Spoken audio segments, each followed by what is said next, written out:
আমরা ভুলটা কোথায় করি জানেন? আমরা নিজেরাই নিজেদের চোখ বন্ধ করে রাখি, চোখ খুলে শেষটা দেখার চেষ্টা করি না। আমরা মানতেই চাই না যে মানুষ বদলায়, আমি বদলাই, তুমিও বদলাও। আর যে মানুষটা একসময় পাশে ছিল, নরম, মায়াবী, ভালো, সেও একসময় বদলায়, বিচ্ছিরি ভাবে বদলে যায়। আমরা মানতেই চাই না যে কিছু মানুষ শুরু থেকে আমাদের জীবনে সত্যিকারের অনুভূতি নিয়ে আসে না। তারা একদিন না একদিন চলে যাবেই, সেটা হোক আজ অথবা কাল। কেবল যাবার আগে রেখে যাবে বুকের গোপনে রক্তাক্ত দগ্ধকে একটা ক্ষত।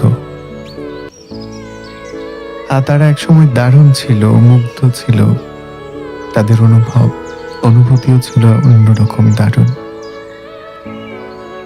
কিন্তু যেহেতু তারা কখনো সত্যি সত্যি নিজেদের কাছে, নিজেদের প্রতিজ্ঞার কাছে সৎ ছিল না, তাই তারা সময়ের সাথে সাথে বদলায় এবং তাদের ভেতর থেকে বারণ আসে, না এই পথে আর নয়। তখন তারা বাহানা খোঁজে আর চলে যায়। ব্যথা দিয়ে হোক বা নীরবে, ফারাক খুব একটা মনে পড়ে না। আরেকটা ভুল কি করি জানেন?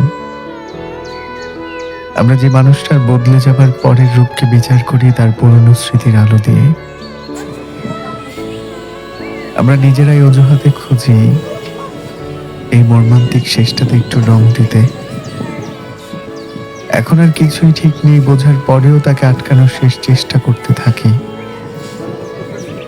এর কারণ শুধুমাত্র একটাই, শুরুটা যে ছিল ভীষণ মধুর, আন্তরিক। আমরা ভেঙে পড়া গল্পটার এক নির্দিষ্ট জায়গায় গিয়ে দাঁড়িয়ে থাকি, যেখানে সে ভালো ছিল, কাছের ছিল, আপন ছিল। তার চোখে মায়া মহব্বত ছিল, প্রেম ছিল, আর ছিল অকৃত্রিম মমতা। ওইখানে দাঁড়িয়ে থেকে আফসোস করতে করতে তারপর প্রশ্ন করি, কেন এমন হলো? সে এমন কেন করলো? আমি কি এমনটা পাওয়ার যোগ্য ছিলাম?